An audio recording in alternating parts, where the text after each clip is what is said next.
minute to win it. Last duo standing. Daniel Matsunaga, Eric Gonzalez. Priscilla Morales, John Estrada. Faye Rose Santiago, MJ Lastimosa. Long Enegi. Patrick Sugi and Axel Torres. Archie Alemania and Epi Jason. Extreme Nut Stacker is our ultimate challenge for 1 million. You have a minute to win it. Go! Tandaan, may 3-second rule. Archie, sa ilalim dapat nakawak. Pag-garanti. Ingat na huwag tumama to siya. Time is up. Wala tayong 1 million. Hindi nagawa ang ultimate challenge. Pero dapat happy pa rin kayo, boys. Meron kayong 70,000 pesos. Please welcome your host, Luis Manzano. Maraming tandems na ang naglaro mula last week. May mag-asawa, magkaibigan, mag-ina, magka-love team, on and off cam, magka-tropa. Dahil syempre, gusto natin araw-araw iba ang saya. Twice the excitement and double the fun. At may nanalo pa ng 1 million pesos. Okay.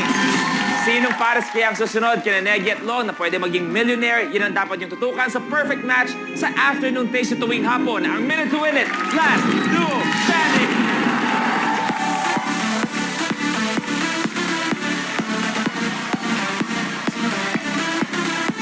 Kahapon unang swinerte ang duo ni na Archie at Epic Keys. Ngayon na magbabalik sila para makabawi. We have Hot Hogs duo Ken Anderson, Enzo Pineda, BFF Hotties Natalie Hart, and Trisha Centenera. Our regular players, teacher Lumberdoe natin, Monica Panungan and Dan Michael Soto, and Lou and Archie Munoz. Isang magandang hapon. Palapakan natin ang mga nagbabalik. Welcome back sa akin mga players. Kay Enzo at Ken muna tayo. Sinong una niyong gustong talunin sa ating mga duos? Yung tanggal kagad. Tinatalisa kasi Si Trisha. Sila yung una niyong gustong tanggalin. Oo. Bakit? Bakit? Kasi umabot sila sa finals. Sa head-to-head. Head-to-head. Last time. So baka may konting threat ng konting threat sa inyo. Okay. Kay Nat naman at kay Trisha. Kayo, ladies, anong ginagawa niyo pag gusto niyo mag-unwind? Parang if one wants to celebrate something special. Yan, anong ginagawa niyo? Trisha? We sit at home and drink wine, like Okay. all girls do. Ganun lang. Simple nights. Okay. Kay RC ito kay Mulu muna tayo. Alam natin na naririnig natin ang bro code, di ba? Ganun di ba sa mga sisters? Merong sis code, mga siguro do's or don'ts bilang magkapatid. Huwag lang magkalat in public. Huwag lang magkalat in public. I think it applies to anyone naman. Naglilinis nga ako eh. Okay. At syempre sa ating dalawa, sa ating mga teachers na si Janet, Monica. Once again, welcome back. Sana bumawi kayo. Dahil kahapon, ang ganda ng laban, kayong unang-unang umupo. Pero higit sa lahat, besides being players sa Minute to Win It, the best part about having you here is nabibigyan pugay natin ang mga guru natin dito sa Pilipinas. Yan ang gusto natin, mga pinakamamahal, pinakadakila nating teachers.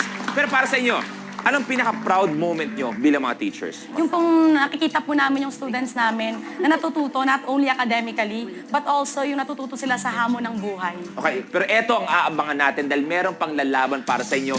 Eto mabigat. Mabigat talaga makakalaban nyo dahil yung isa, todo-todo ang galing sa hardcourt at yung isa naman, syempre, dapat lang todo-todo ang pag-cheer ng kanyang misis. Pero sa kanilang home court, kamusta kaya ang teamwork nila? Tawagin natin ang sasali. We have LJ Moreno and one of the greatest players in the PBA, Jimmy Alapag.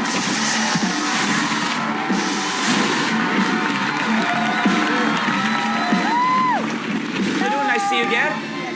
Brother Jimmy, nice to see you. Welcome sa Minute to Win It, last duo standing. Palapan natin, Jimmy. Unang-una, we all know it's a fact, si Jimmy is sa pinaka-intense sa hardcourt. Pag kailangan ng puntos, walang duda, binibigay din kay Jimmy. Pero sa inyong bahay, anong diskarte nyo? Ikaw ba mas intense ka bilang asawa or mas relax ka? Ano ang teamwork nyo sa bahay? Ako yung intense. Ikaw naman ang intense sa bahay. Intense. Kasi Luis, sa bahay namin, she is much more strict with the kids. Okay. So I'm the favorite, so Yeah, she's he's the favorite. much more strict. Gaano ka strict? Gaano ka strict? Hindi, basta gusto ko lang laging like on time, laging yung schedule hindi nasisira. So parang sa akin, hindi pa late na, we're already late, hurry up, ganun ako lagi. So anong aabangan namin ngayon? Pag nakita namin ang dynamics nyo, si Jamie ba makikita natin medyo easy siya o gagawin niyang parang basketball to na siya yung nakatutok talaga? Focused, pero, you know, at the same time, teamwork. Teamwork. Kailangan talaga. 50-50 ang dapat mangyari dyan. Kaya good luck. Let's start! Ballcap. Ang karaniwang tansan ay mayroong 21 metal teeth. Sa challenge na ito, ilalagay ang nakabaligtad na tansan sa itaas ng bote at huhulugan ng golf ball.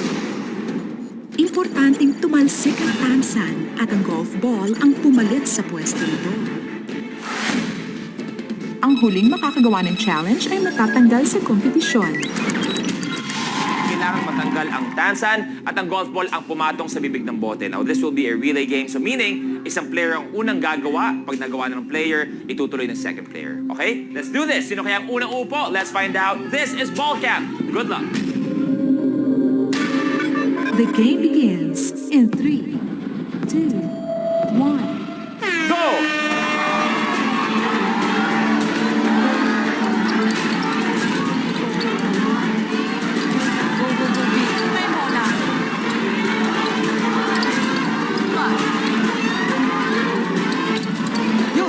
Okay, Jimmy. Next, LJ.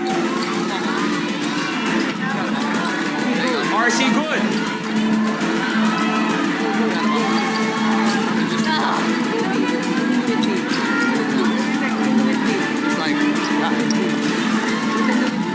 Tapos, si LJ, si Jimmy. Good.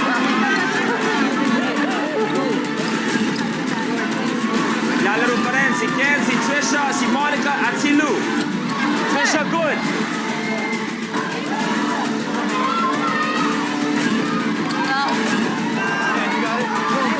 Lalaro ngayon, Enzo, Nat, and Monica. Ay, hindi. Dapat matanggal yung tansan. Dapat matanggal yung tasa. May sarili kang game.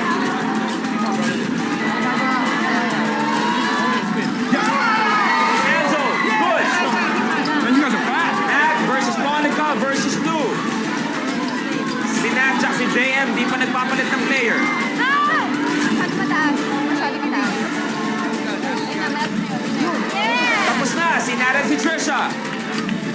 Okay, umabol bigla si JM versus Lou. Last two players. Masyado mataas. Baba lang.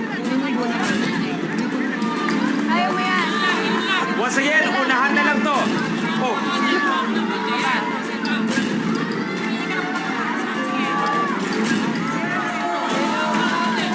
Baba lang. Yan. Tapos!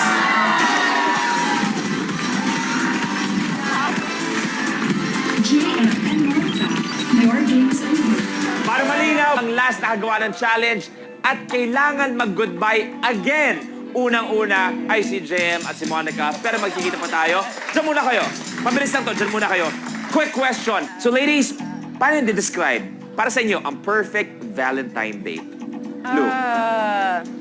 I think most importantly, mag-spend lang ng time together. It would be nice if I could travel out of the country. Ikaw, RC, kung ang pwede lang... Disneyland! Kung pwede, yun ang naisip mo, perfect date. That's my fireworks. Kamusta ka na ba ngayon, RC? Bakit? De, basta... Uy, napakaraming magandang nangyayari sa buhay mo ngayon. Kaya dapat may smile ka palagi. Eto kayong dalawa. Meron ba kayo isang sobrang memorable Valentine's date? Valentine's Day? Oo. Memorable. Ano po, nanonood lang kami lagi ng movie. Dinaan ka ba ni JM sa mga, yung mga Parang ganon? nga po, O yung mga kaya pala may dinadang ganon. sa daliring abot ng ganon? May mga ganon ba? Kayo naman, LJ and Jimmy. Aba, unang natapos, ha? Galing. Kayo, most memorable Valentine's date? We've had a lot. I think maybe the one... Is it a must para sa inyo for a couple that's been together for so long? Is it a must to celebrate Valentine's? Yes. For her, it is. I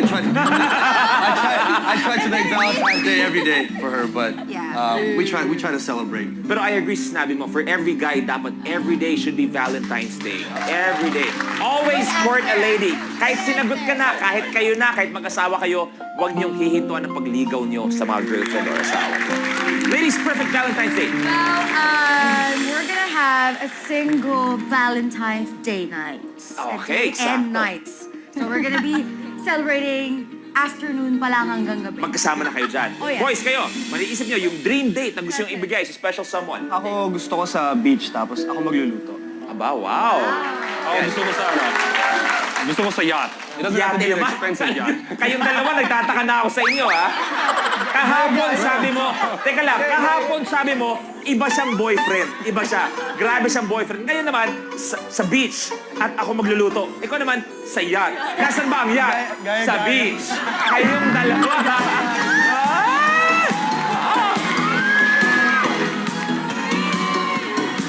Hashtag love wins. Okay. Tutuloy na tayo. Maraming salamat kay Jem at kay Monica. You may take a seat. Pero sino kaya ang susunod sa kanila? Good luck sa inyo, players. Blueprint.